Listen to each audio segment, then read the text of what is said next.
Olá, boa noite a todos e a todas. Sejam muito bem-vindos a mais uma live do projeto Ciência na Escola.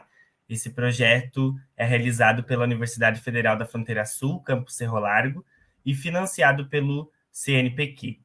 Hoje nós temos a alegria de contar com 3 palestrantes que vão falar um pouquinho sobre itinerários formativos e ensinar biologias em novos e diferentes currículos.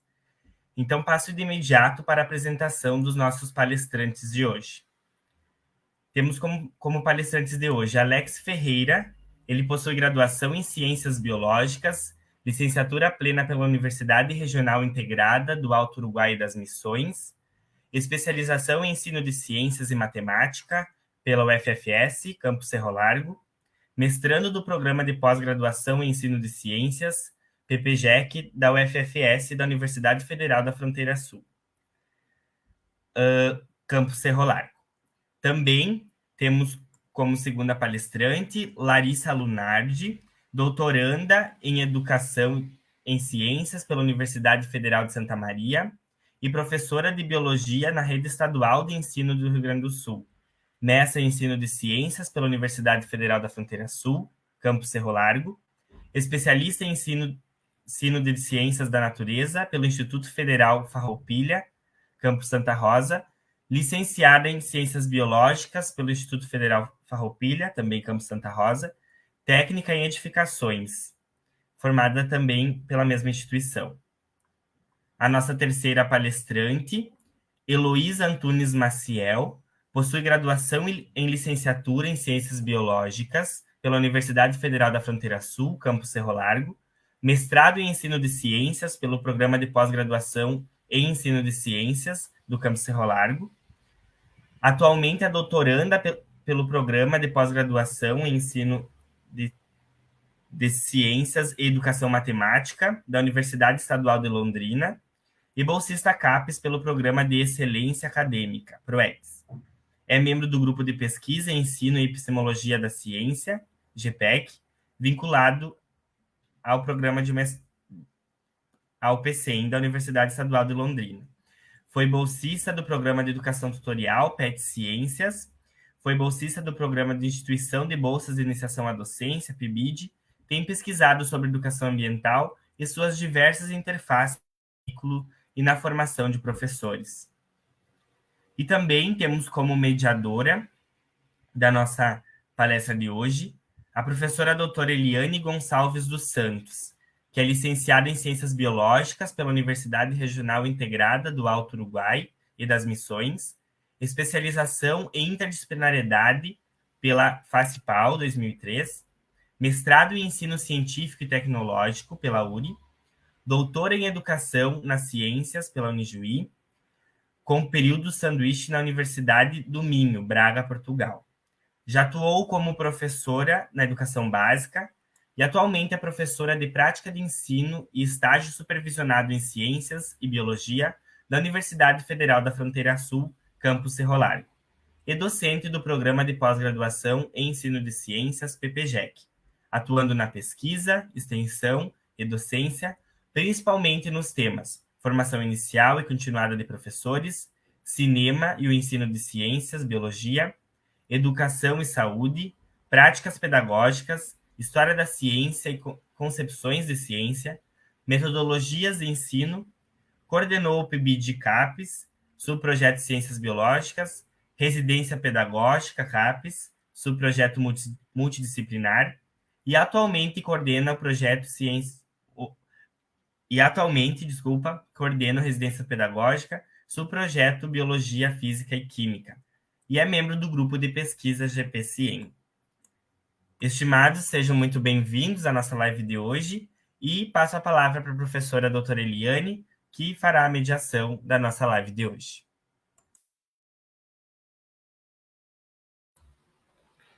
Então, boa noite a todos e a todas que estão nos acompanhando nessa live. Quero agradecer, de imediato, o aceite da Heloísa, da Larissa e do Alex para compartilhar aqui seus conhecimentos e experiências nessa roda que vai abordar os itinerários formativos, ensinar biologias em novos e diferentes currículos. Então, Vamos ouvir a experiência de cada um deles, né, sobre o assunto. E começaremos pela Heloísa, posteriormente nós ouviremos o Alex e na sequência a Larissa. E ao final nós faremos então uma roda, né, uma rodada de perguntas aos palestrantes.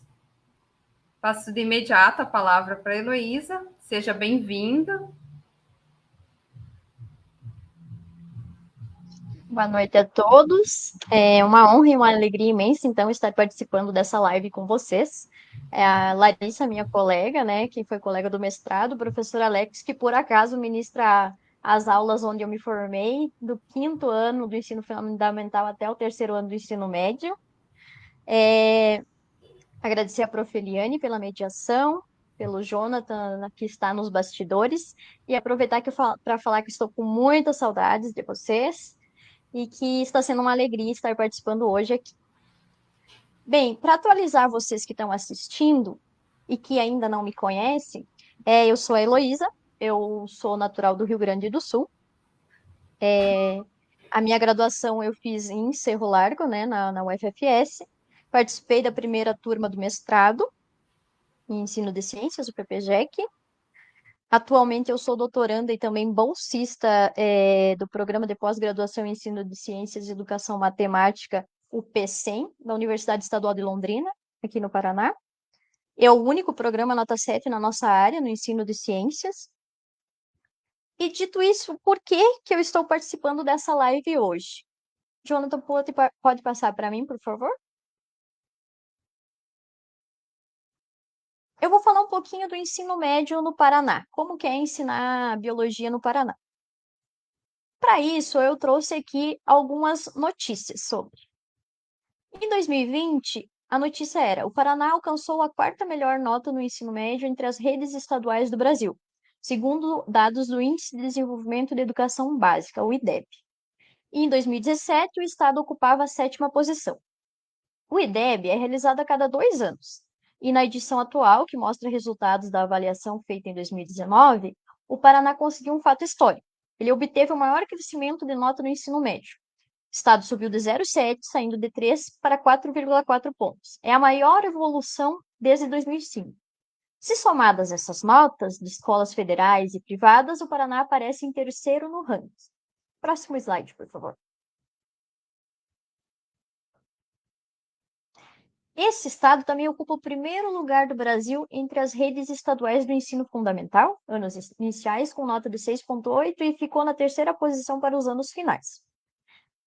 Agora, um relato aqui do nosso governador do estado do Paraná. A educação do Paraná registra um crescimento expressivo. Há anos, a educação do estado vinha andando de lado. Agora, o IDEB mostra que a qualidade do ensino melhorou. Isso só foi possível graças a um esforço conjunto. E eu quero que vocês se atentem a essa frase: a aplicação de novas tecnologias.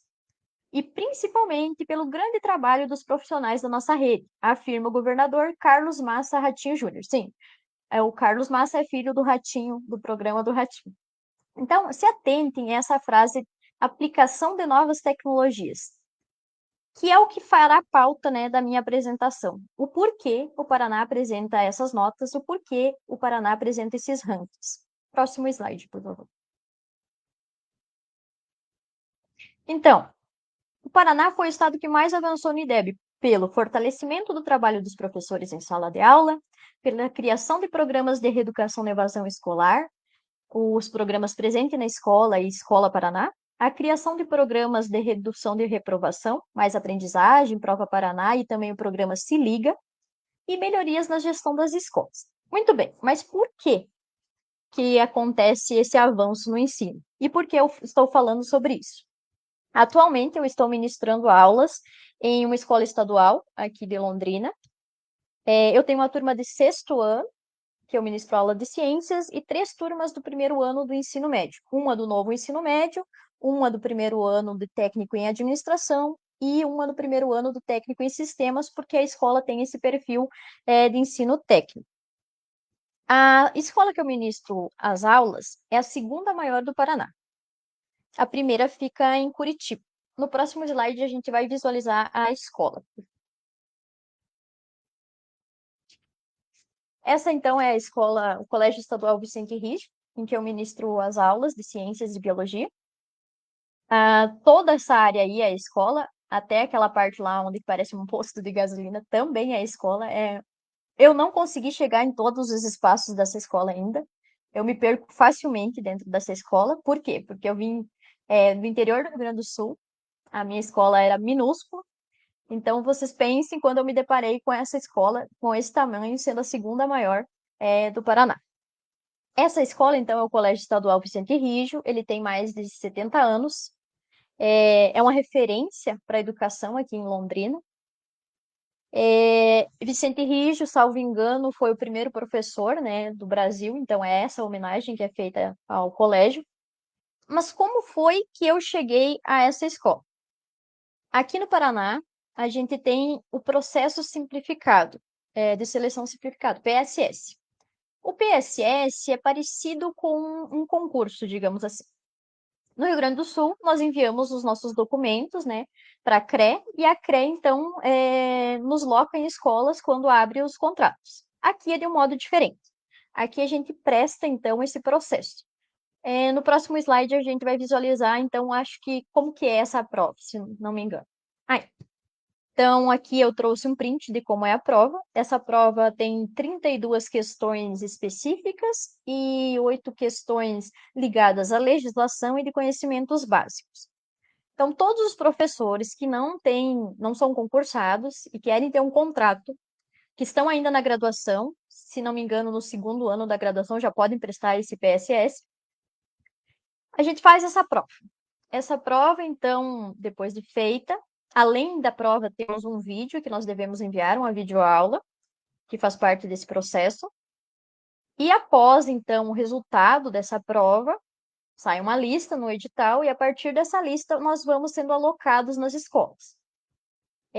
Existe uma plataforma, um site, né, do NRE, que é o Núcleo Regional de Educação, no caso aqui o Núcleo de Londrina, que eu prestei.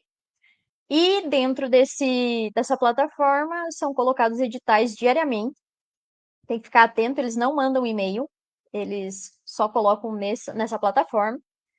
E aí lá aparece a lista com nossos nomes, nós entramos em um link do Google Meet e o núcleo faz uma chamada online e nós marcamos presença lá. Se não é marcada a presença, a gente é eliminado já da seleção. E aí vai para a lista de fim de espera, o que é muito difícil depois para conseguir aulas. Além do vídeo da prova, também tem a prova de títulos, né, que conta mestrado, doutorado, e também anos de experiência. Tudo isso para ser contratado em alguma das escolas. Se a pessoa, então, não é contratada imediatamente, contrato definitivo, ela pode também ser contratada como substituta, quando há, por exemplo, um atestado de algum professor, um afastamento.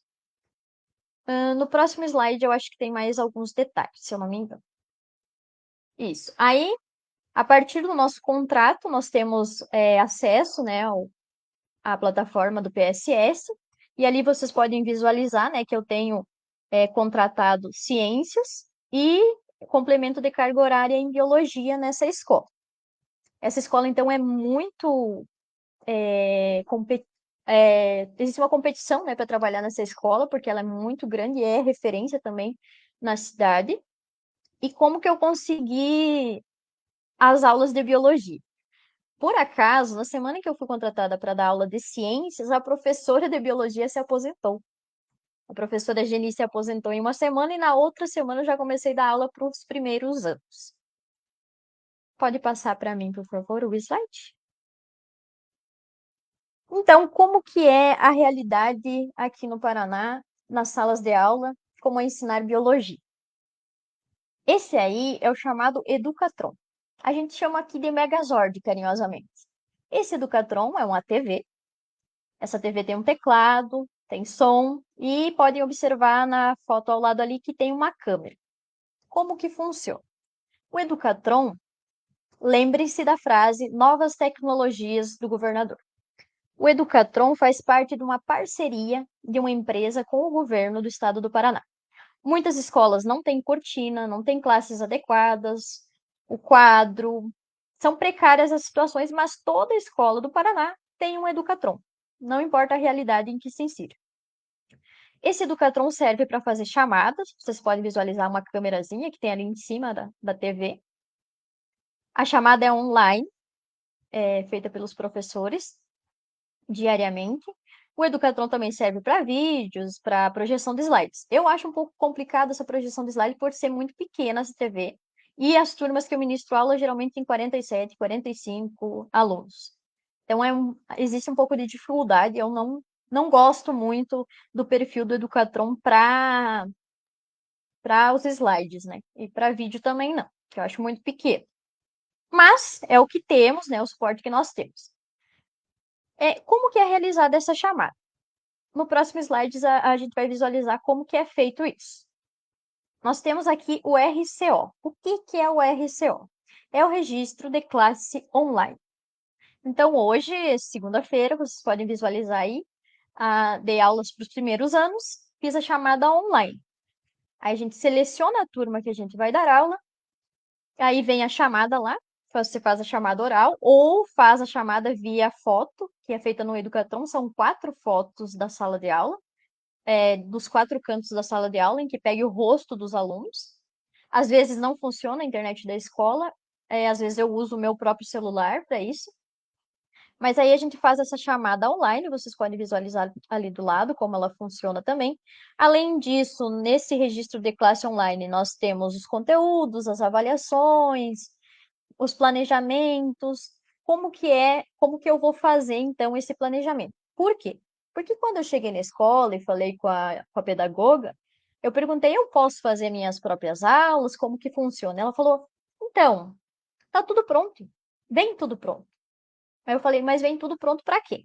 Vocês vão entender um pouquinho dessa surpresa, né, que eu tive quando eu iniciei as aulas. O RCO vem pronto para a chamada Prova Paraná. Essa Prova Paraná, ela funciona como uma avaliação de larga escala, para saber o desempenho do ensino fundamental e do ensino médio no Paraná. Então, o RCO, ele vem pronto. No próximo slide, por favor, Jonathan. Então, nós temos esse planejamento. Dentro desse planejamento já vem a videoaula pronta, já vem os slides, já vem o Desafio Paraná, que também é chamado de quizzes, que eu vou mostrar mais adiante. Já vem os exercícios, tudo pronto. Uma maravilha, não é mesmo? Nem tanto. Esses slides não têm uma didática muito boa, não existe uma autonomia do professor ao longo das aulas relacionado a esse planejamento do RCO, do Registro de Classe Online. Os vídeos são um pouco expositivos dialogados, mas também sempre voltados para a Prova Paraná. Então, faz parte da somatória dos alunos essa Prova Paraná. São 20 pontos da Prova Paraná. Essa Prova Paraná é estilo Enem, vem questões de múltipla escolha relacionadas ao conteúdo, então por isso o professor deve estar adequado a esse conteúdo e deve estar utilizando esses slides, e deve estar utilizando esses encaminhamentos para que aconteça a relação com essa Prova Paraná. Além dessa Prova Paraná, também tem o simulado. O simulado serve para eu fazer uma simulação da Prova Paraná, também no estilo Enem, também de múltiplas escolhas. Se eu não me engano, na Prova Paraná são 6 questões de biologia e no simulado são 3 questões. E isso também faz parte da somatória dos alunos. Então, 30 pontos de simulado, 20 pontos da Prova Paraná, 30 pontos de avaliação individual e 20 pontos que são entre participação do aluno, trabalhos e também a realização desse Desafio Paraná. Digamos assim que não há uma autonomia tão grande do professor. Existe uma obrigação, os professores são notificados caso eles não se encaixem nessas plataformas. Além disso, a diretora, por exemplo, da minha escola e as pedagogas estão inseridas no meu Classroom. Elas visualizam o que eu estou trabalhando com os alunos. Após a chamada do dia, a pedagoga já sabe se eu fiz a chamada, qual conteúdo eu expliquei, quais alunos faltaram, tudo isso automaticamente. É legal, é interessante a organização que eles fazem, mas a autonomia, tanto do professor como a convivência com os alunos, se torna automatizada para que aconteça essa notícia, digamos, que o IDEB aumentou, que o ranking do Paraná está cada vez maior, porque os alunos estão preparados para a prova, e essa prova é o que fala do desempenho dessa escola, por exemplo. No próximo slide, eu acho que tem mais alguma coisa sobre os quizzes. Os quizzes são os deveres de casa desses alunos. Lembra que eu falei lá, se atentem à palavra novas tecnologias. Não estou falando que novas tecnologias são de todo o mal, é um prejuízo, não é isso. Mas é o quanto essas novas tecnologias estão sendo inseridas no cotidiano dos alunos de uma forma mecanizada. Esses quizzes também são em um formato Enem, são de múltipla escolha, e eles são aplicados diariamente. Após eu acabar a minha aula, acabar esse conteúdo, eu aplico esses quizzes, que são uma atribuição como uma lição de casa, que contam lá nesses 20 pontos da nota dos alunos. A média aqui é 60. Então, esses quizzes também contam como participação dos alunos e também, né, a pedagoga e a diretora visualizam lá se eu inseri ou não essa atividade durante as minhas aulas. Então, eu falei das médias, né? Como é que funcionam. Dos quizzes, essas questões devem ser feitas pelos alunos, contam como participação, não é optativo, e o professor também não é optativo ele querer ou não inserir, ele tem que inserir, ele é obrigado a inserir nas plataformas. Muitas regras, muitas restrições, um ordenamento infinito de questões para conseguir, então, essa excelência que eles falam, mesmo que de um modo meio que forçado. O ponto positivo é a sua organização, nunca vi nada igual. Não consigo dimensionar para vocês a minha experiência com essas plataformas, é algo muito organizado. Eles fazem isso com uma excelência, eles fazem isso com uma tranquilidade que eu nunca havia visto. A maioria dos alunos dessa escola são de classe média, o que pode ser um pouco complicado em relação às outras escolas. Eles apresentam também uma média maior que os demais alunos. Existe um pouco de preconceito com a escola, né, devido às outras escolas das regiões mais pobres. Mas os alunos em si, eu gosto muito de trabalhar com eles, eles são muito receptivos. E o que eles mais incomoda a eles é justamente essa mecanização, essa digitalização do ensino, digamos assim. Eles falam que eles não sentem essa proximidade com o professor, que os professores só desenvolvem atividades a partir do RCO, a partir desses slides. Eles falaram que eles não gostam desses slides, os slides não são interativos mesmo. Então, eu elaboro meus próprios slides para auxiliar no ensino deles. E eu tenho essa maior proximidade com eles também, converso bastante sobre o que eles aspiram para o futuro, o que eles gostariam de aprender, tento relacionar o cotidiano deles com o conteúdo também. Eu trabalhei as trilhas de biotecnologia com eles nesse segundo trimestre, porque eu estou desde maio trabalhando com eles. E também a escola também tem a oportunidade dos professores fazerem formadores em ação. É tipo uma formação continuada de modo online que também conta nesse processo seletivo para conseguir aulas, para conseguir os contratos pelo PSS.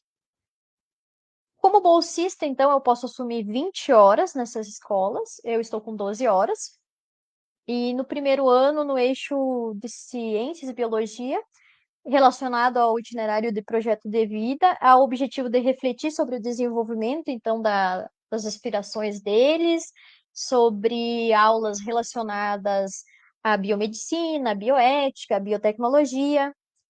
Eu discuti vários assuntos polêmicos com eles e achei muito legal. Eles têm uma abertura para falar sobre, discutir sobre aborto, clonagem, eutanásia, transgênicos, educação ambiental, que faz parte então da minha tese, sempre incluo a educação ambiental nessas minhas aulas.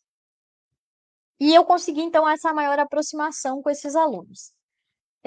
Na próxima foto vocês podem visualizar, acho que uma turma que eu ministro as aulas.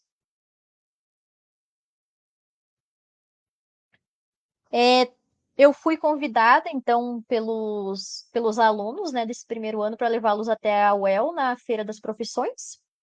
Fiquei muito feliz, muito alegre quando um deles falou para a pedagoga que se inspira, então, na minha trajetória acadêmica, na minha trajetória de vida, e que eles conseguem visualizar que eles podem também fazer parte, né, desse ambiente acadêmico, e que as aulas de biologia estão auxiliando a eles gostarem da temática. Até eles visitaram, né, o Centro de Ciências Biológicas aqui na UEL. E, além disso, também eu recebi o convite pela escola para falar sobre a minha trajetória na Feira de Ciências deles, que vai ser agora em outubro. E assim que eu encerro minha fala, brevemente, falei sobre como é a educação no Paraná. Estou aprendendo aos poucos, né? Eu não tinha ministrado, então, aulas além do, do mestrado, do PIBID, do PET, não tinha ministrado aulas num contrato. Está sendo uma novidade para mim, estou gostando muito. E como diz o professor Roque, estou aprendendo a ser professora a cada dia. Muito obrigada pela atenção e eu espero que eu tenha correspondido às expectativas que essa live tenha projetado. Muito obrigada. Heloísa, acho que você deixou nós assim bastante curiosos, né? Porque traz uma nova perspectiva. Também não conhecia tão de perto o ensino aí no Paraná. Tinha uma experiência com o meu filho quando estava aí, mas é diferente do médio, né? Eu vejo que nós vamos ter que mudar um pouquinho a dinâmica. Vamos fazer umas perguntas. Eu vejo que apareceu assim vários questionamentos direcionados a você, né? Claro, por estar apresentando, mas também pela tua experiência agora no ensino, né, no Paraná. Eu acho que vamos fazer essas perguntas de imediato, tá? Sim. Então, olá, prof. Heloísa. Considerando o seu contexto em outro estado, a senhora acha que o professor consegue, com os itinerários, cumprir todas as horas, 20 ou 40, em apenas uma escola? Essa é da Joana Fagundes.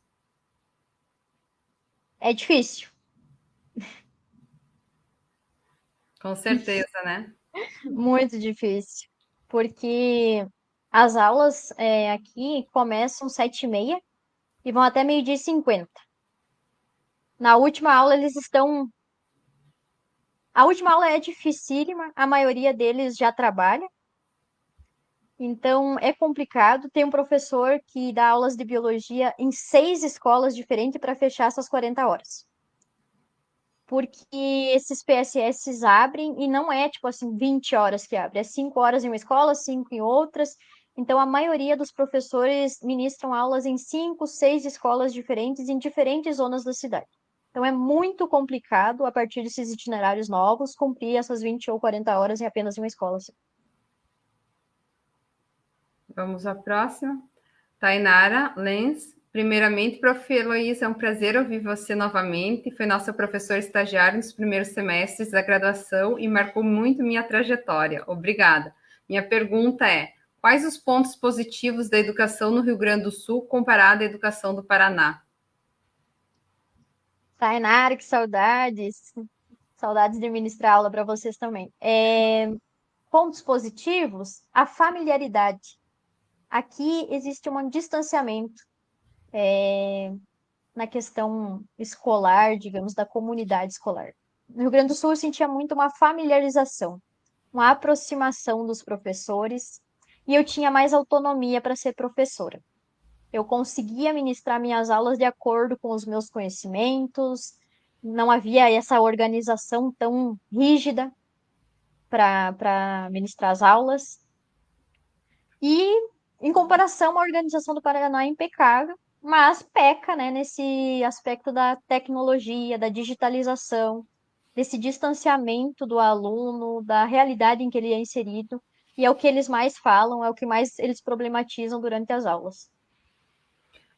Assim, ouvindo você falar, né, a gente vê que o ensino ele está muito atrelado a atender as métricas, né?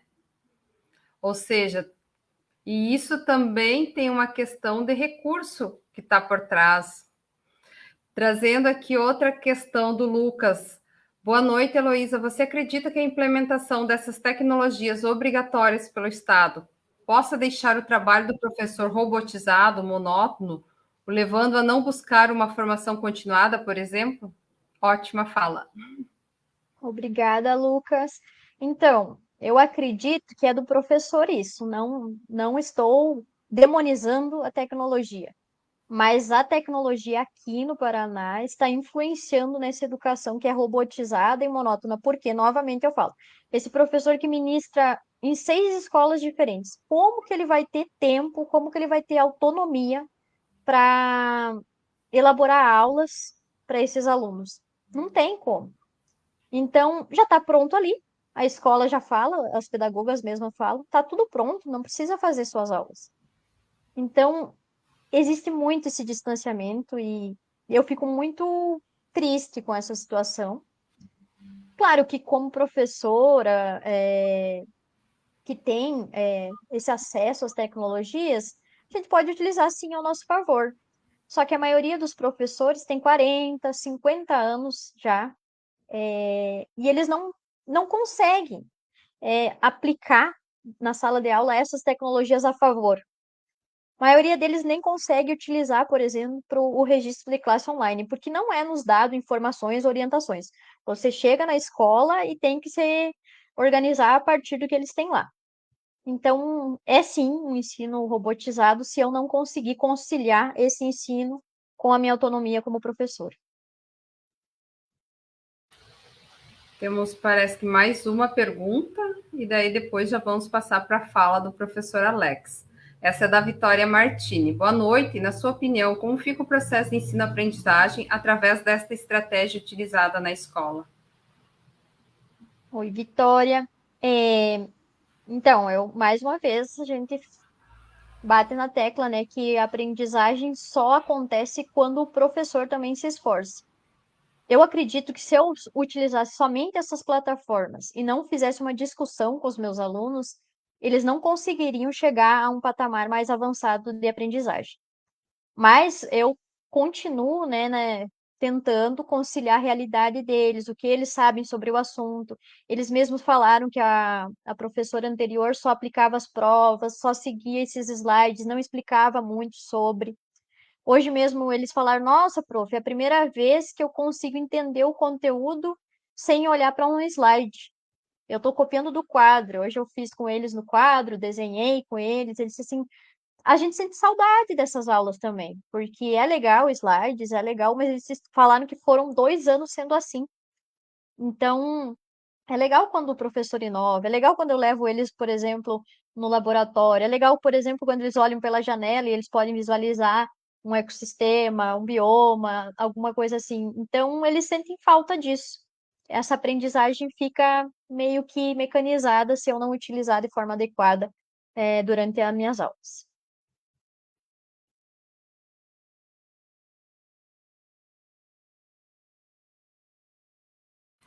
Obrigada, Heloísa. Você traz assim um panorama, né, para a gente entender o que acontece lá, o que tem aqui em Muitas cima, coisas. as diferenças, né, o que nos. Mas é bastante importante. Então, agradecemos e agora vamos ouvir o professor Alex. Também vai nos trazer uma outra perspectiva que é com a educação no campo. Seja Olá, bem-vindo, professor. obrigado, boa noite a todos. Então, eu sou o professor Alex, sou professor de biologia no município de Bossoroca, professor efetivo. Eu sou natural daqui de São Luís Gonzaga, né, do interior de São Luís Gonzaga. E como estou no mestrado, me dediquei, né, dedico a minha pesquisa ao ensino de ciências da natureza e a educação no campo. E hoje eu vou falar um pouquinho da minha trajetória, né, como professor de biologia nas escolas do campo. Pode passar, Jonathan. Bom, só para começar, então, um pequeno contexto, né? Então, sou formado em Ciências Biológicas pela URI de Santo Ângelo. Sou professor, então, efetivo do município de Bossoroca, município vizinho aqui de São Luís. Comecei no ano de 2011, né, logo após a minha colação de grau. Uma semana após, então, fui nomeado no concurso público e assumi o cargo de professor de ciências na escola da cidade. Então, é aí que eu começo a me constituir como professor. E no ano seguinte, então, sou convidado, né, a trabalhar mais 20 horas, então, em uma escola do campo. Então, até o ano de 2021, eu tinha esse contexto da escola da cidade e a escola do campo. Mas a partir de 2022, eu fico então somente com duas escolas do campo, né, por causa da necessidade da adequação dessa escola do campo, que precisava de mais horas, né, de professor de biologia, de ciência da natureza, para trabalhar com o ensino médio. Pode passar. Então, atualmente, eu estou na escola Guiomar Medeiros, no interior de Bossoroca. Nessa escola eu trabalho, então, 30 horas, né, desde o ano de 2022. Trabalho a disciplina de biologia, mais outros componentes dos itinerários formativos, né? No caso, trabalho também química, e dos itinerários eu trabalho ciclo de vida dos materiais, cultura digital e iniciação científica. É uma escola municipal, então, que oferta ensino médio, a única aqui na região, e estamos na área de abrangência da 32ª Coordenadoria Regional de Educação. Nós conseguimos ir organizando, né, adequando a escola, currículo, de acordo com a legislação vigente, né, do novo ensino médio, a partir de algumas orientações que conseguimos com a 32ª, algumas formações que a Secretaria Municipal conseguiu para a nossa escola, então, e também busca pessoal, né, fomos nos adequando a esse novo contexto do novo ensino médio. Pode passar, John. Bom, trazendo um pouco, então, da realidade lá, então, como que era, né, a minha carga horária antes do novo ensino médio?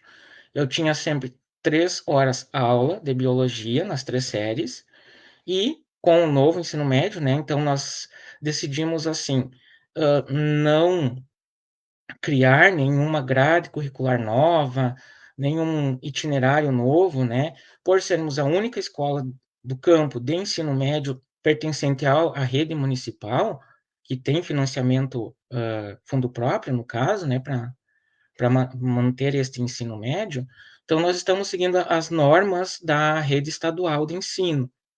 Então, seguindo essa norma estadual, nós estamos com a mesma grade curricular.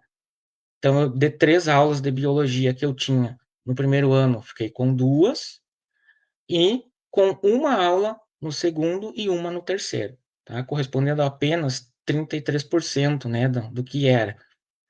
E química, né, trazendo que o contexto da área de ciência da natureza teve uma perda de 50%, né, da carga horária no segundo e no terceiro ano.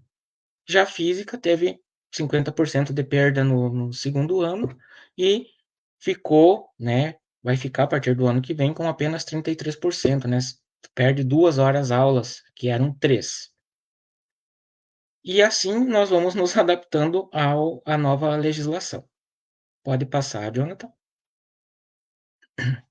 Bom, em 2022, então, entrando, né, nessa nova legislação aí do novo ensino médio para fazer a escolha dos itinerários formativos para a turma de primeiro ano que já cursava Mundo do Trabalho, Projeto de Vida e Cultura e Tecnologias Digitais, nós fizemos a Feira das Trilhas, onde os professores foram apresentar as áreas e defender uma proposta, né, de trilha, de itinerário para ser escolhido. Então, aqui tem algumas fotos das atividades que foram realizadas com estes alunos. Aqui tem de 3 áreas, de humanas, a de natureza e a de linguagens. Pode passar. Bom, o itinerário que eu, né, fui defender lá, frente aos alunos, era, então, de saúde, cultura e inclusão social, né, a área focal ciências da natureza, e complementar ciências sociais, né, humanas e sociais aplicadas, né? Claro, fazendo a nossa defesa, a nossa área do conhecimento, né, de estudar o meio ambiente, os seus temas, a importância, a relação com o dia a dia, com a saúde, enfim, né? Então, esse foi o itinerário que eu fui lá tentar vender o peixe aos alunos. E, claro, os outros professores também fizeram as suas defesas lá. Mas por que que eu escolhi esse? Porque eu pensei que era um que se adaptava, né, ou se aproximava mais à realidade da escola do campo. Falando então do corpo, movimento, a estrutura e funcionamento da máquina humana e gestão de políticas públicas. Depois que eles teriam lá no terceiro ano, né, saúde, risco alimentar, biotecnologia, projeto investigativo em saúde, crenças e sabedorias populares, trabalhado pelas ciências humanas, e a inclusão social e promoção da saúde também seria trabalhado então pela área de ciências humanas. Então a carga de ciência da natureza ali seria bem alta, somente eu não daria conta, né? Mas fui lá e tentei vender este peixe aí para os nossos alunos. Pode seguir, Jonathan. Bom, então, né, eu trago um básico referencial aqui dessa defesa pela educação no campo, porque ela é particular, ela não pode ser apenas uma uh, cópia daquilo que está se fazendo na cidade, né? O campo tem a sua especificidade, tem as suas particularidades, então não pode apenas aplicar o currículo lá da cidade e trazer e aplicar meramente na escola do campo, né? Trago ali Caldart, né, que é uma das grandes defensoras dessa questão da educação do campo no campo, né? Que venha a partir dos conhecimentos, dos saberes, das necessidades desses alunos, dessa comunidade, e que seja feita nessa comunidade, nesse meio aí. Então, seguindo, né, a proposta ali, então foi por isso que eu tinha pensado na questão daquele itinerário, até escolheram o meu itinerário, mas pela questão que somente eu não daria conta da carga horária, das disciplinas, né? Foi escolhido um outro itinerário que ficou em segunda opção. Pode passar, Jonathan. Então, o que ficou, né, também adequado, né, à questão do meio rural, da educação do campo, né, o empreendedorismo e ações sustentáveis. Então, que eles escolheram como segunda opção, ciências humanas, né, é a área focal deste itinerário, e a área complementar às ciências da natureza. Então, o que que eles estão estudando esse ano, né, no segundo ano do ensino médio? Direitos humanos e cidadania, empreender-se e inovar para a sustentabilidade, essas duas são disciplinas das ciências humanas e sociais aplicadas, e eu tenho uma disciplina apenas da área de ciência da natureza, que é o ciclo de vida dos materiais. Claro, tem ainda a questão da disciplina obrigatória, né, que é a iniciação científica, que eu também estou trabalhando, e uma aulinha de biologia que a gente tenta fazer milagres ali para tentar dar um mínimo, né, plausível ali de conhecimento necessário para estes alunos. No terceiro ano, né, ano que vem, então, esse itinerário continua e eles vão ter 3 disciplinas de ciências humanas, que vão ser trabalho, desenvolvimento e mundo digital, empreender-se com responsabilidade social, profissões, trabalho e ética.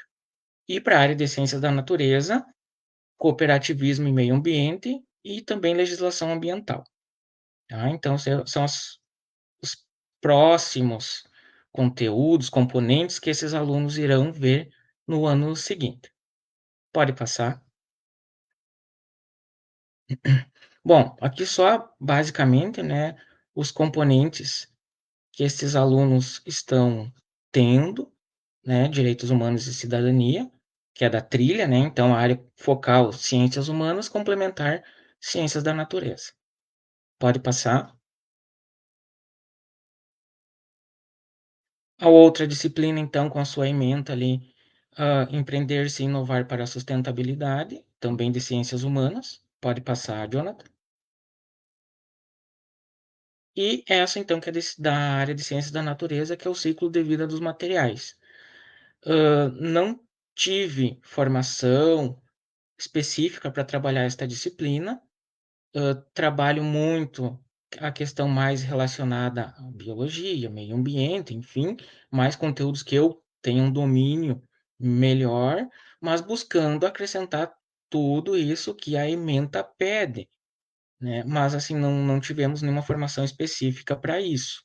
Então é questão de busca própria nossa, de correr, de montar material, montar atividades, montar aulas, enfim, a partir desta ementa que foi dada, a partir dos cadernos, né, que a Seduc montou e nós acessamos lá no site do Ensino Médio Gaúcho.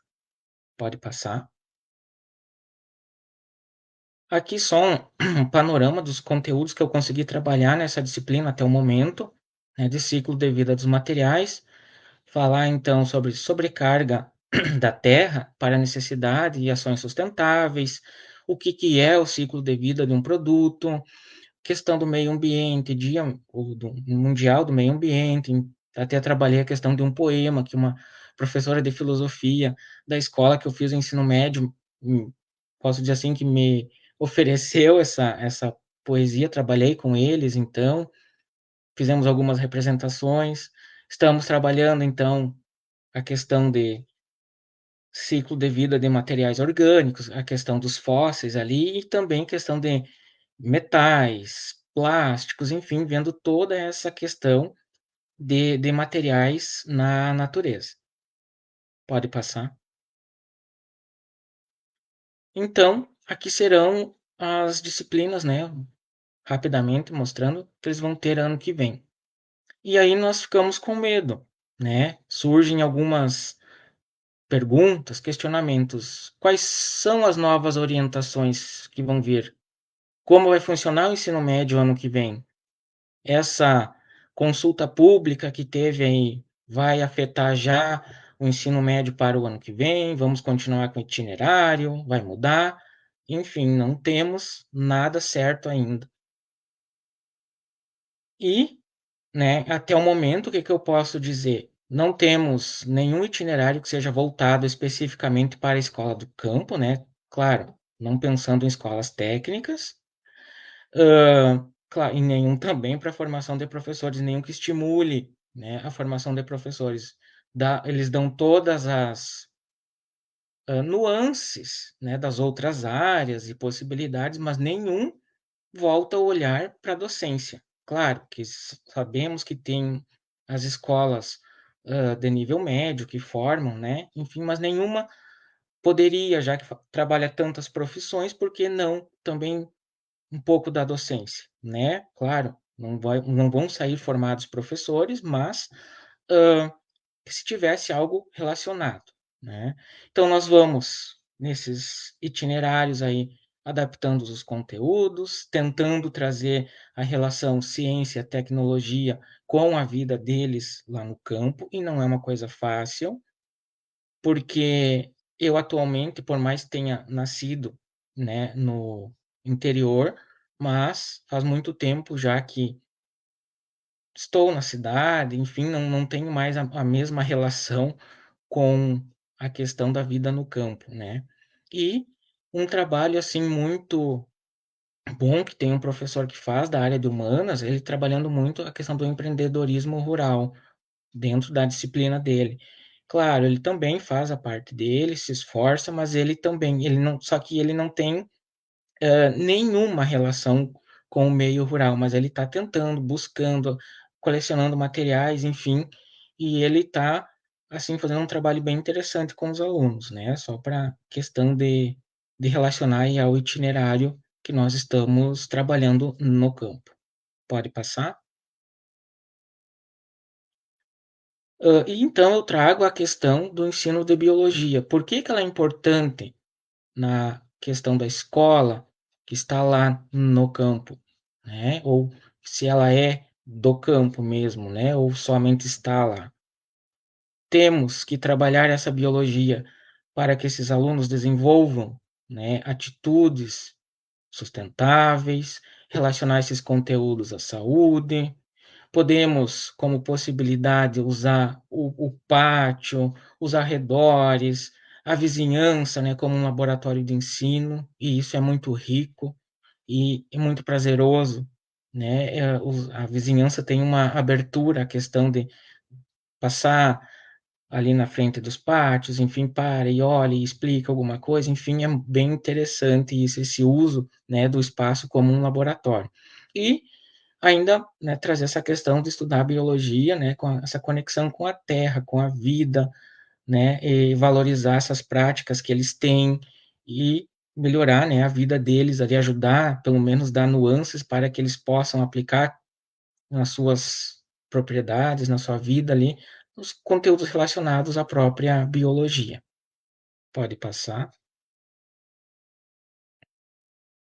Então, aqui só trago alguns pontos, né, que são mais fáceis de a gente trabalhar com esses alunos da escola que está no campo, seja, né, propriamente do campo, né, a polinização, são os conteúdos bem tradicionais, assim, da biologia, os impactos ambientais, né, enfim, das queimadas, o desmatamento, a questão da irrigação, que temos muitas lavouras próximas à escola e no caminho até a escola, visto que nossa escola atende 13 comunidades vizinhas. Então, esses alunos vêm de longe, então passam por muitas lavouras, propriedades de diversos tamanhos, então eles também estão vendo essa questão da tecnologia, né, da questão da irrigação ali, próxima a eles, não é nada distante. Pode passar.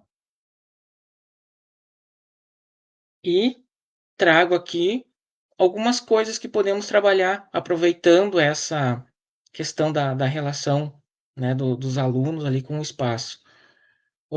Técnicas de plantio, reflorestamento, né, de áreas degradadas, o uso consciente de pesticidas e fertilizantes, a questão das matas ciliares, e aqui eu trago uma fotografia de uma atividade que realizamos com os alunos do ensino médio da escola, em que visitamos o Clube Caça e Pesca, perdão, próximo à escola, e nós fizemos uma caminhada, saímos da escola, eles foram nesse trajeto aí com sacos de lixo, fazendo a coleta de materiais que eles fossem encontrando, e depois lá dentro do clube Caça e Pesca, nós fomos, então, um grande trajeto, né, seguindo a margem do rio e vendo ali as questões de falta das matas ciliares, o que que acontecia, enfim, do lixo que às vezes estava ali presente também.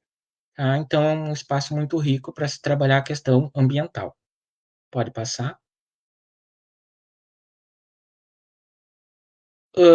Estratégias, então, para essa escola ou para as escolas do campo, né? Sempre trazer algo contextualizado, trazer próximo à vivência deles, né?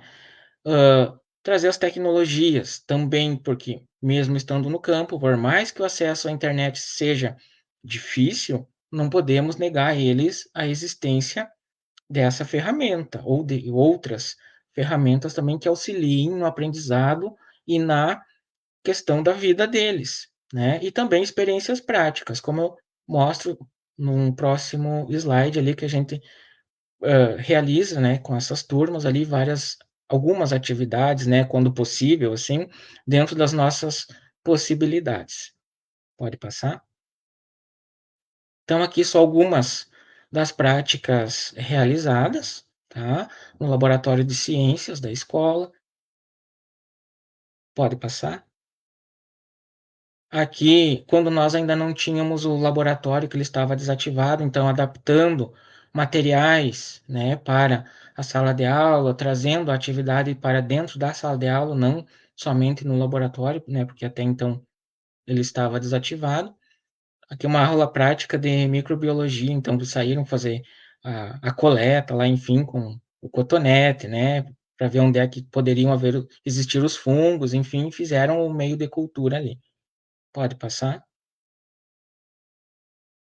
Aqui no próprio pátio da escola, quando trabalhamos a questão da biologia, dos líquens, musgos, enfim, sair com eles para o pátio, fazer a visualização desses organismos ali em loco, A questão da ecologia também, as relações ecológicas, dá para andar pelo pátio da escola mostrando tudo isso, e sempre que possível, né, estamos com eles fora da sala de aula para fazer essas incursões ali no pátio, no ambiente, para se aplicar, se ver onde estão aqueles conceitos que se trabalhamos, que falamos tanto na sala de aula. E ali a fotinha ao lado, já quando conseguimos reativar o nosso laboratório de ciências, já com alguns materiais, então realizando a prática de novo de microbiologia. Pode passar? Aqui mais algumas práticas, né?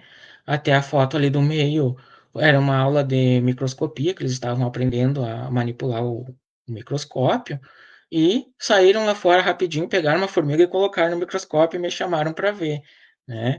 Então, essa questão aí também tem essa parte, vamos dizer assim, diferente, né? Que eles foram lá rapidinho, pensaram, pegaram, acharam o bichinho lá, acharam a formiga e foram lá e colocaram no microscópio, né? Também temos outras aulas ali mostradas, enfim, extração de DNA do morango, pode passar. A amostra de trabalhos da escola, onde eles faziam os experimentos, explicavam para os colegas, e isso assim começou ano passado, porque até então nós não tínhamos desta forma a amostra de trabalhos na escola, né? Então, ano passado começamos, né? Então, eles criaram, pesquisaram experimentos, enfim, criaram modelos didáticos para explicar sistema respiratório, célula, sistema circulatório, enfim, né? Eles foram atrás disso aí tudo. Pode passar? Viagens de estudos que estamos fazendo com estes alunos do ensino médio, a questão, fomos lá em Santa Maria, também trabalhamos de forma interdisciplinar a questão do tráfico humano, nesses componentes novos do novo ensino médio. Pode passar? E os desafios, né, para a educação no campo. Já coloquei essa foto como um grande desafio, né? Assim como no dia de hoje, bastante chuva, né, dificulta bastante o acesso dos alunos à escola, as estradas às vezes não ajudam, os rios atacam, né, e nós temos que nos adaptar, né, a todos esses percalços que vão acontecendo ali. Então, o que que foi mais que impactou a nossa escola como escola do campo, de ensino médio, novo ensino médio, ensino de ciência da natureza e biologia, né? Que é o meu caso. A nossa formação, que muitas vezes não temos, além da formação inicial, uma formação continuada específica para se trabalhar com essas realidades de educação do campo, de adaptação ao novo ensino médio, então falta bastante essa questão assim mesmo, né, para professores da rede estadual também, às vezes faltaram algumas formações. O nosso acesso à tecnologia também é uma grande dificuldade, porque o sinal de internet não é fácil, ela funciona um pouco, cai. Então a gente não consegue trabalhar a disciplina de cultura e tecnologias digitais da forma como desejaria, né? E as condições de infraestrutura, espaço, mais salas, né? Por exemplo, o turno inverso do nosso ensino médio tem que estudar dentro do laboratório de ciências na tarde que fica para fazer as 5 horas de aulas, né, do contraturno. Então, essa questão de espaço mesmo, a questão também de livros didáticos que às vezes não chegam para nossa escola. Então, são algumas das questões aí que nós temos a considerar, né, nessa educação do campo e no campo, né? Pode passar? Algumas soluções possíveis, né? A inclusão digital, programas de incentivo. Os desafios são aqueles que eu já falei, a formação, a infraestrutura, né?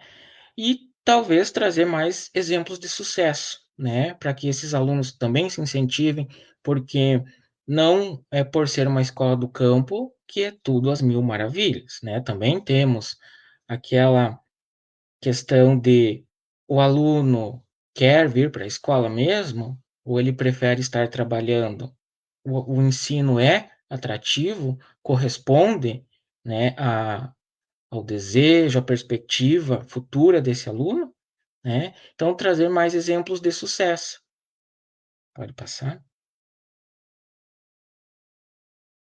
E trago, né, como uma conclusão e fechando a minha parte, né, que precisamos, como sociedade, estar mais ciente da importância dessa questão de sustentabilidade, da relação da biologia, da sala de aula com o meio ambiente em si, onde estão esses alunos, onde estamos vivendo, né? Então, fazer significar, fazer ter uma relevância aquilo que a gente está fazendo na sala de aula, né? O investimento em educação no campo e práticas sustentáveis deve ser visto como oportunidade de construir um futuro melhor, né? Até mesmo manter o nosso campo e a nossa escola do campo, né, ainda viva, porque o que acontece muito na escola, que a gente percebe, é o êxodo rural, né, que muitas famílias vão embora e as comunidades e as escolas vão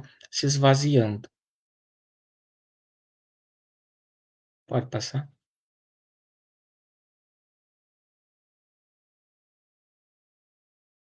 Acho que terminamos, né, Jonathan?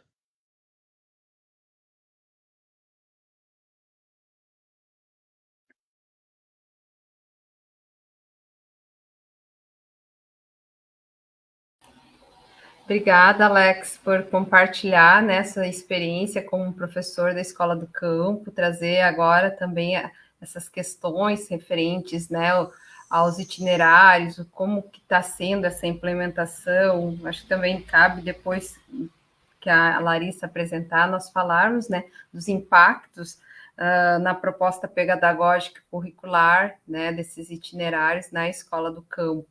Então, vamos de imediato já passar para a Larissa.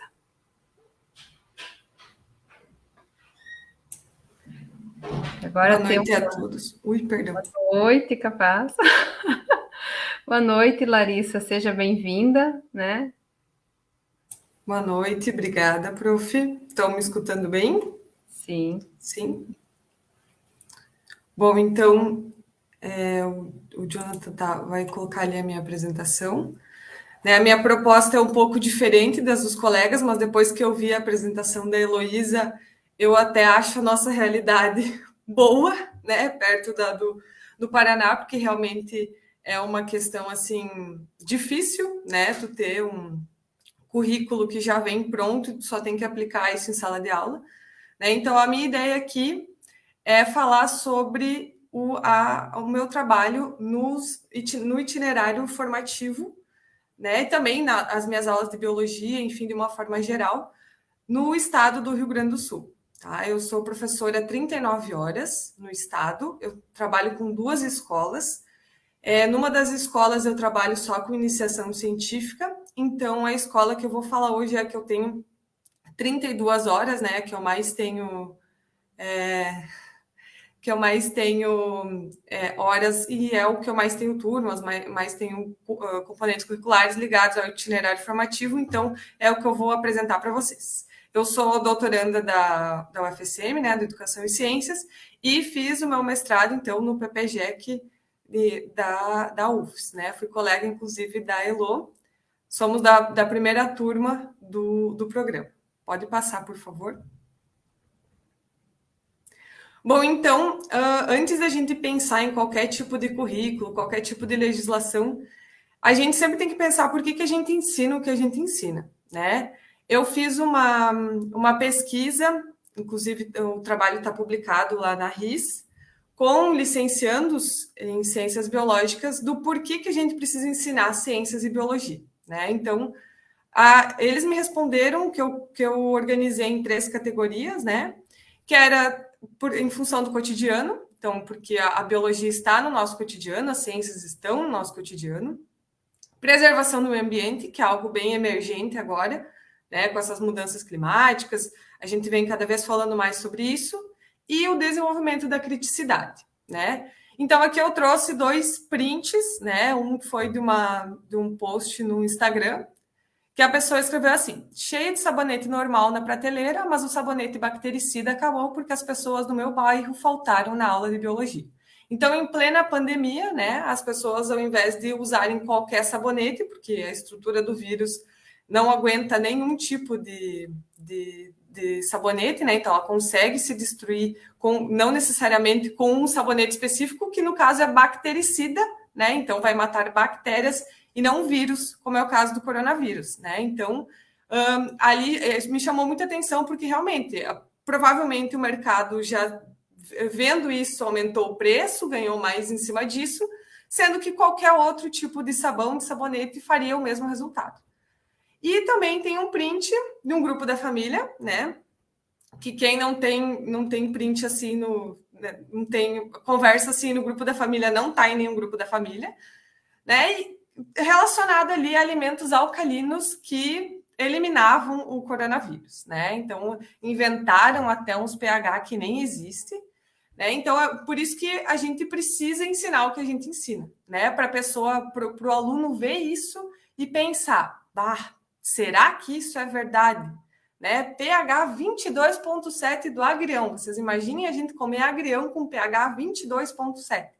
Né? Então, tem coisas que não fazem o menor sentido, mas são disseminados e as pessoas acreditam. Então, se elas não têm o mínimo de criticidade, elas vão acreditar, e o mínimo de conhecimento, elas vão acreditar naquilo ali e vão defender como, né, se fosse a verdade. Né? Então, eu trouxe aqui alguns exemplos para a gente pensar do porquê que a gente ensina biologia. Pode passar, por favor. E aí, eu sempre trago algumas coisas do que eu penso, né, que eu quero que os meus alunos saibam. Né? Eu quero que eles saiam do ensino médio, do ensino fundamental, enfim, sabendo ler, sabendo organizar dados, sintetizar, criar, que eu acho muito importante, interpretar, também é extremamente importante, considerando que a gente já viu no slide passado, né? Classificar, analisar, pesquisar, argumentar, tomar decisões, expressar ideias. Isso é bem importante também, porque às vezes o aluno até tem uma ideia, mas ele não sabe se expressar, né? Então, fazer com que ele se fale, apresente, consiga expressar suas ideias é muito importante. Comparar, buscar soluções para determinados problemas, saibam planejar, saibam escrever, debater, refletir e investigar. Então, essas são algumas coisas que eu sempre penso quando eu organizo as minhas aulas e que, independente de currículo que venha para a gente trabalhar em sala de aula, a gente tem que ter isso em mente, porque muitas vezes o que vai vir não é o que a gente gostaria, né? Mas como professor, como alguém que tem uma trajetória, que estuda, né? A gente faz graduação, a gente faz especialização, mestrado, doutorado, então alguma coisa a gente sabe sobre o ensino, né? E dentro dessa perspectiva, esses são os meus principais objetivos dentro da minha profissão, né? E fazer com que os meus alunos saiam da escola sabendo fazer isso. Pode passar, por favor? E aí, então, a gente tem os itinerários formativos, né, do ensino médio gaúcho. A gente tem as trilhas, então, de aprofundamento curricular, né? Que eles tiveram que escolher no ano passado, então, quando foi feita foi estabelecido esse itinerário, né? E tem as grandes áreas, né? Aqui estão todas as 24 trilhas, né? Cada uma tem uma área focal e uma área complementar. E na minha escola, então, se pode passar, por favor, foi discutido, foi feita uma reunião, né, com pais, com alunos, apresentadas todas as trilhas, mas a gente divulgou assim no sentido de que os alunos escolhessem as áreas que eram mais afetadas, que diminuiu mais as disciplinas, né, o número da carga horária, o número de aulas por área. Né? E as mais impactadas são a ciência da natureza e ciências humanas, né?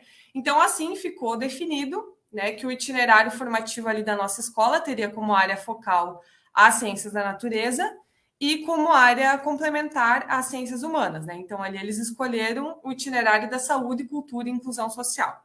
Essa era a trilha que o colega Alex, né, falou que estava tentando vender o peixe, e foi a trilha, então, que foi escolhida ali na minha escola, né? Então, por enquanto, a gente não tem no terceiro ano, né? A gente só tem um segundo ano, né? Para saber como vai funcionar no que vem, a gente realmente não sabe, como o Alex falou.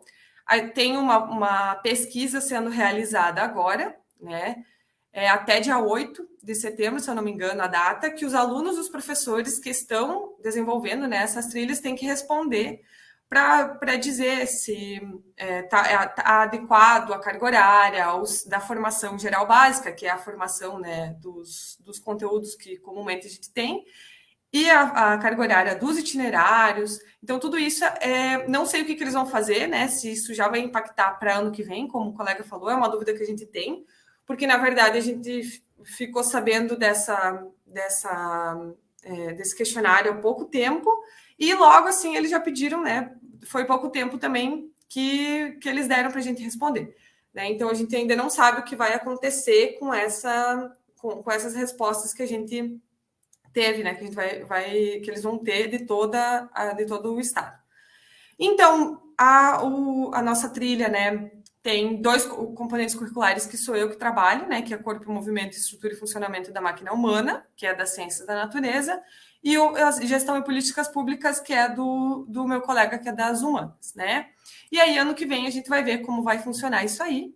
Mas eu quero que vocês prestem atenção na quantidade de aulas que se tem para esses itinerários, né? Para essas trilhas. Porque a gente tem, no caso ali, né, eu tenho, com os segundos anos, 3 aulas de corpo-movimento, 3 aulas de estrutura e funcionamento da máquina humana e uma aula de biologia, além das 2 aulas de iniciação científica, que é um componente obrigatório, né, e que sou eu que trabalho também. Então, eu tenho 9 aulas com os meus segundos anos, né. Pode passar. Considerando isso, né, aqui eu trabalho ainda com a biologia também no primeiro ano, né? Que já pegou vai pegar provavelmente essa nova organização curricular, que vai ter os itinerários formativos e as trilhas. Os segundos anos que já tem, e o terceiro ano que ainda é do currículo passado, né? Que daí a gente ainda tem 2 aulas no terceiro ano de biologia. Trabalho, então, com a iniciação científica e com essas 2 disciplinas, né? E como a gente tem, então, eu tenho 3 aulas de corpo-movimento e 3 aulas de estrutura e funcionamento da máquina humana, a gente consegue fazer um monte de coisa, né? Só a biologia que realmente eu só deixei para a biologia os conteúdos que não tinham como passar para nenhuma dessas outras disciplinas, né? Porque realmente uma aula por semana não dá para fazer quase nada, né? Mas como a gente tem muitas aulas das outras disciplinas, eu consigo fazer várias coisas nas minhas aulas, né? Então, pode passar, por favor? Então, eu vou trazer aqui algumas estratégias que eu uso, né?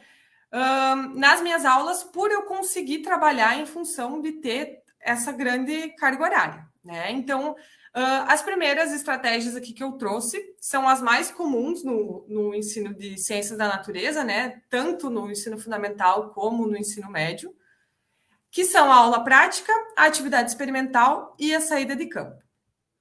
Pode passar, por favor?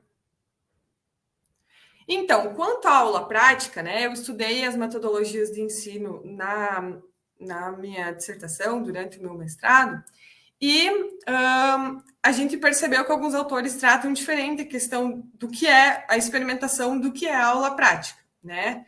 Então, a aula prática, a definição que eu defini, né, o que eu defendi lá na minha dissertação, é de que a aula prática ela é uma atividade de demonstração ou de verificação de alguma estrutura, né, que não tem algum processo sendo desenvolvido, tá? Porque se tiver algum processo sendo desenvolvido, algum processo acontecendo, algum fenômeno sendo observado, daí a gente tem uma experimentação, né? Então, um experimento sendo realizado.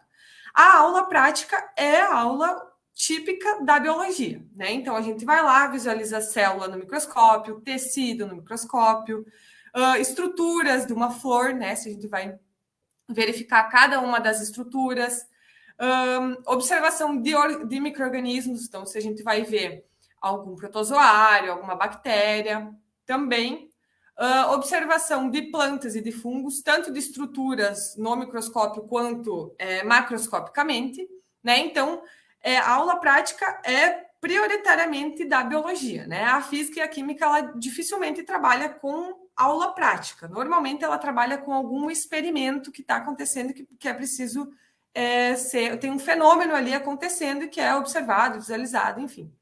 Pode passar, por favor? E isso eu consigo fazer, né, nas minhas aulas. E para acontecer essa aula prática, a gente precisa de alguns equipamentos específicos, né? As lupas, que é fácil da gente encontrar, né, até inclusive em papelaria, que tem um aumento ali de 3 a 10 vezes, dependendo do que você quer visualizar, a gente consegue enxergar com as lupas, né? E aí aqui eu trouxe algumas alternativas para as escolas que não têm microscópio, tá? As duas escolas que eu trabalho têm, mas eu já trabalhei em escolas, inclusive estadual, que não tinha, né? E que é o comum, mas o mais comum da gente encontrar é escolas que não têm, então, esses equipamentos, né? Então, eu trouxe algumas alternativas até para quem vai trabalhar em sala de aula, né? Vocês que estão no estágio aí vão poder encontrar realidades que não tenha, mas que consegue mesmo assim desenvolver aula prática em sala de aula. Então, tem esses clipe, microscópio de clipe, lupa de clipe, se vocês procurarem, vocês vão conseguir encontrar bem facilmente, é uma coisa bem barata, em torno de 20, 30 reais tu consegue comprar, e utilizando a câmera do celular, tu consegue aproximar até 600 vezes, porque tu tem mais ou menos umas 60 vezes de aproximação do equipamento, mas o zoom do teu celular tu consegue aproximar bem. Então, até lâmina a gente consegue ver, se for, né, lâmina de célula, por exemplo, a gente consegue enxergar com esse tipo de microscópio. Tá? Inclusive, tem uma versão ali gambiarra, né? Que é o Manual do Mundo ensina a fazer, e eu fiz e funciona, dá certo também, que é com grampo de roupa e palito de picolé, tá? É bem interessante também, funciona, é uma opção mais barata ainda, com mais ou menos R$7 você consegue fazer esse microscópio. Tem uma outra opção que eu também acho bem interessante, que é o USB, né? Ele também tem mais ou menos um aumento de 600 vezes, e tu conecta ele, a gente que é professor do estado tem os Chromebooks, né? Então, que é disponibilizado para qualquer professor, e a gente consegue conectar ele ali, se a gente liga a câmera do Chromebook, a gente consegue visualizar, aponta ali o microscópio para a lâmina, a gente consegue visualizar na tela do Chromebook. Então, também é uma ótima alternativa. Esse é um pouco mais caro, é uns 90, 100 reais, mas é um investimento também que tu vai fazer uma vez só, né? Vai conseguir utilizar nas suas aulas para sempre, né? E tem um microscópio óptico normal, né?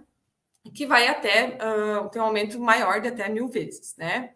Eu coloquei aqui que não precisa de um espaço, então eu já trabalhei em escola, inclusive, que não tinha laboratório, e eu organizava os alunos em grupos, né? Não tinha nenhuma sala com mesa redonda, por exemplo, que eu pudesse levar eles, então eu organizava a sala em grupos e eu distribuía, então, cada um desses microscópios para as turmas, para os grupos, para eles poderem visualizar as lâminas, né? Pode passar? E aí, aqui eu deixei também 2 sugestões para vocês, né? Eu tenho esses 2 conjuntos de lâmina. Também é um investimento que eu acho que dá para fazer, principalmente esse das lâminas de vidro, né? Eu utilizei muito no itinerário de Corpo em Movimento, que tem uma parte que é sobre histologia humana, e ele tem todos os tecidos, né? Então, tem o sangue, eles puderam observar, tecido muscular, tecido ósseo, tudo a gente conseguia enxergar a partir dessas lâminas. E é algo relativamente barato, né? Se tu for parar para analisar, porque era R$130 dessas 50 lâminas, e também é um material permanente, né? Então, tu vai usar para sempre, tá? Esses das lâminas de plástico aqui, elas são para tem para tecido também, principalmente vegetal, mas tem, por exemplo, animais menores, como formiga, abelha, né? Também são lâminas que são permanentes para olhar. Eu acho mais, tem como fazer lâmina fresca, né? Mas eu acho mais fácil de observar, principalmente considerando os tipos de microscópio que a gente, de baixo custo, né, que a gente usa, é mais fácil, mais prático de observar utilizando essas lâminas que já estão prontas, coradas, enfim. Pode passar, por favor? Aí tem outra atividade que dá para a gente realizar, né? Que daí essa é a atividade que está programada, então, para a aula de biologia, porque não tem muito a ver com o corpo em movimento e com o funcionamento da máquina humana, que é a saída de campo, né? Então, é um contato maior com a natureza, né? Então, a gente leva eles para fazer uma trilha, observar aves, né? A minha prática, a minha ideia é fazer isso, a gente só está esperando acabar um pouco essa chuva, né? Para a gente conseguir fazer a trilha. E observar aves ao mesmo tempo, então já vai trabalhar com conteúdos passados, então com fungos, com líquens, né? E observar as aves ao mesmo tempo. E a ideia sempre é coletar os dados, né? Porque a gente sempre tem que pensar num roteiro, né? Em algo para se fazer nessa trilha e não só ir na trilha. Também é legal só ir na trilha, mas como professores a gente tem que pensar em uma estratégia, né? Então, qual é o objetivo de eu levar a minha turma nessa trilha? Então, eu sempre penso num relatório dessa atividade de saída de campo, coleta de dados, fotografar líquen, fungo, planta, animais que encontrarem lá, identificar quais são esses seres vivos que eles encontraram, né? Então, também são estratégias possíveis para se realizar dentro no caso que não da sala de aula, mas sim dentro do itinerário formativo, dependendo do itinerário que você trabalhar, ou até dentro das aulas de biologia. Pode passar.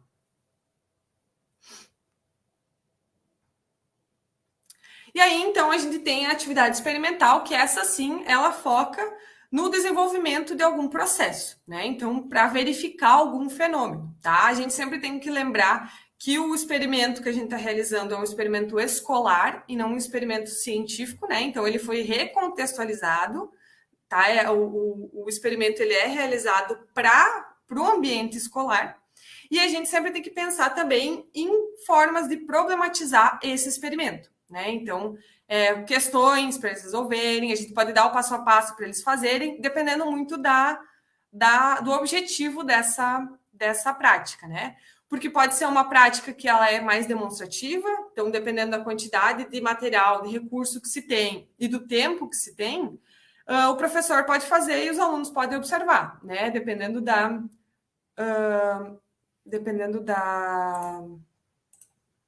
Deixa eu só ver o que falaram aqui. Tá, então, dependendo do objetivo, tá?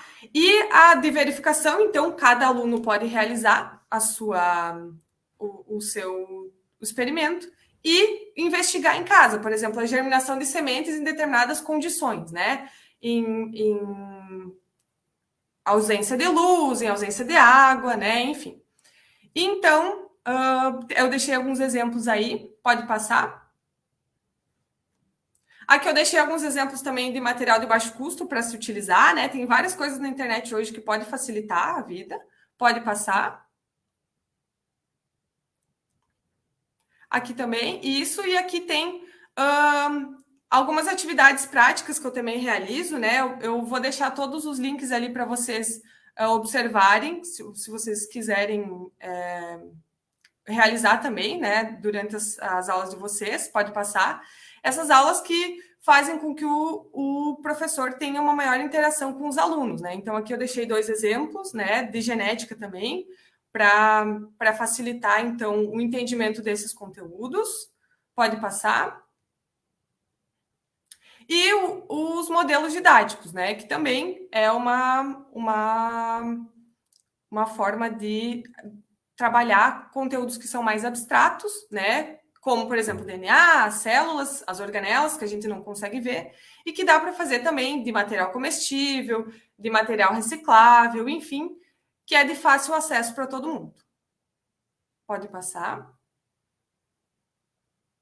Aqui também tem modelos que são prontos, que são da escola, né? E tem modelos de biscuit que, para quem tem habilidade, pode fazer, mas o meu caso, então, eu sempre adquiro de pessoas que têm essa habilidade para fazer, né? E que é bem mais fácil de explicar determinados conteúdos. A gente utiliza bastante para as aulas de estrutura e funcionamento da máquina humana. Pode passar. Aqui tem outras opções de EVA, de papel, né? Para explicar ali o funcionamento, então, da inspiração e da expiração. Pode passar. E aí, por último, então, eu trouxe alguns exemplos de filmes, séries e documentários, né? Que eu sempre utilizo em sala de aula, que inclusive eu cito aqui a mediadora, né? A Prof. Eliane, que ela trabalha com isso. Então, pode passar ali alguns exemplos de filmes e séries que eu utilizo, né? Então, aqui os da Netflix são Nosso Planeta, é bem legal para trabalhar a parte de ecologia. A Dança dos Pássaros também, a questão da corte, né? Das aves. Fungos Fantásticos também é bem legal para trabalhar os fungos. A série Explicando também é bem interessante para trabalhar tem vários conteúdos dentro ali da série. Pode passar, por favor. Corpo humano, mais trabalhado, então, nas disciplinas de corpo e movimento e de estrutura e funcionamento da máquina humana. Alguns episódios de House eu trago porque também trabalha sobre alguma infecção por algum micro-organismo, por exemplo, ou ataca algum sistema que a gente está trabalhando. A série Life, que infelizmente só tem em DVD, né, mas que trabalha muito a questão da biodiversidade de uma forma geral. O filme Estrelas Além do Tempo, eu trabalhei, inclusive, em iniciação científica esse ano, então foi bem legal também para discutir a questão de quem faz ciência, né? Como é feita a ciência. Pode passar. Aí eu tenho também algumas outras estratégias, então, situações, problema em estudos de caso, por exemplo, casos clínicos relacionados a viroses, a bacterioses, também é interessante de trabalhar. Rotação por estações, que os estudantes, então, cada estação vai trabalhar sobre determinado conteúdo dentro daquele conteúdo mais amplo, de diferentes formas, né? Pode ser uma aula prática, pode ser uma atividade, um vídeo, enfim. Pode passar. O júri simulado e o painel integrado também tem várias estratégias que podem ser desenvolvidas ali, né? Por exemplo, a construção de uma hidrelétrica em determinada cidade aqui próxima, o impacto disso para as unidades de conservação aqui nossa, tanto os prós quanto os contras, né? Pode passar, por favor. Aí eu deixei algumas ferramentas digitais que vocês podem usar. Pode passar. E eu deixei como dicas, então, né? Todos esses livros que tiveram alguma contribuição minha estão disponíveis gratuitamente lá na editora Fight. Eu também, pode passar, eu também deixei algumas páginas, alguns perfis do Instagram para vocês seguirem, que também tem muito conteúdo legal, tá? E, por fim, eu deixei como dicas ali, pode passar, algumas páginas do YouTube, tá? Que são bem interessantes, que dá para a gente fazer algo relacionado às fake news, né? Muitos deles discutem a questão de alguma fake news que está sendo bem comum, bem divulgada. Então, eles trazem estudos científicos para explicar o porquê isso é real, porquê que isso não é real.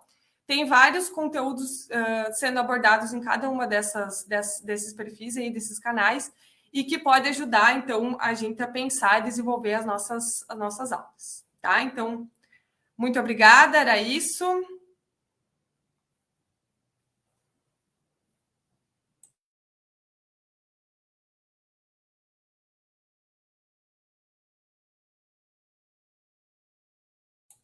Teu microfone está fechado. Obrigada, Larissa. Nós tivemos aqui 3 abordagens, né? Você trabalhando a questão dos itinerários e trazendo como você faz, né, para abordar, mais focada nas metodologias. Vamos ver agora vamos para a rodada de perguntas, né? Jonathan.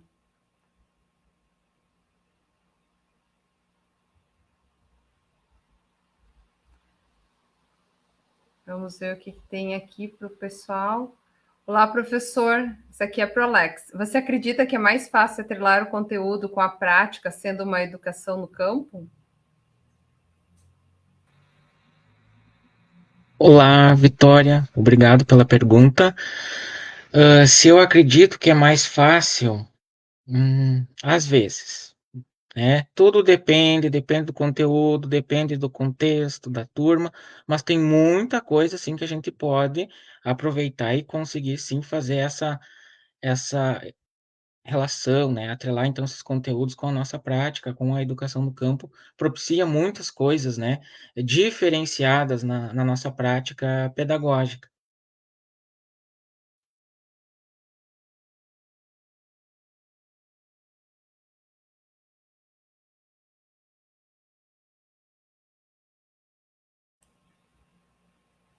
Mais perguntas, Jonathan? Parabéns pela fala, professora. Pensando nessas metodologias, estratégias, como os itinerários do novo ensino médio auxiliaram para o desenvolvimento de tais estratégias, ao mesmo tempo que talvez tenha auxiliado, acabou limitando a aprofundar alguns conceitos importantes da ciência. Essa é uma questão do Jonathan para a Larissa. Eu acho que os itinerários possibilitaram que a gente tivesse maior tempo para trabalhar determinados conteúdos, né? Então, realmente, por um lado, os alunos saíram ganhando em determinados conteúdos, mas muitas outras coisas foram deixadas de lado para poder aumentar essa carga horária dessa trilha, né? Então, eu acho até exagerado esses 3 períodos de cada um, né? Tranquilamente, 2 períodos daria para trabalhar, né? Mas a gente tem, então, juntos 6 períodos para trabalhar corpo humano e doenças, enfim, coisas relacionadas ao corpo humano. Mas ali, no caso da biodiversidade, né, que seria a aula de biologia, só tem uma aula, né? Então, a gente tem essa questão de um lado, tu tem mais tempo para trabalhar, pode desenvolver mais coisas, né? Então, episódios de série que antes com 2 aulas tu não poderia trabalhar, agora eu consigo passar para eles, a gente consegue assistir, discutir, mas outros professores, inclusive, perderam, né, a carga horária ali e, inclusive, temáticas que são extremamente relevantes para a formação deles como seres humanos, né? Então, eu acho que tem isso. Por um lado, facilitou, mas, por outro lado, dificultou tanto as nossas próprias disciplinas quanto dos outros colegas de outras áreas. Obrigada. Então, vou agradecer a participação dos 3, né, da Heloísa, da Larissa e do Alex, trazendo aqui esse olhar deles, né, e as experiências em relação às propostas curriculares, o novo ensino médio, né, com os itinerários, também nos apresentando essa questão de como é o ensino no Paraná, traz aí um leque para a gente pensar, né, os desafios da profissão professor, do ensinar biologias, né, nesses novos e diferentes currículos, e também qual é o impacto da BNCC, né, nas propostas pedagógicas e curriculares. Então, muito obrigada a vocês e todos aqueles que nos acompanharam até o momento. Uma boa noite.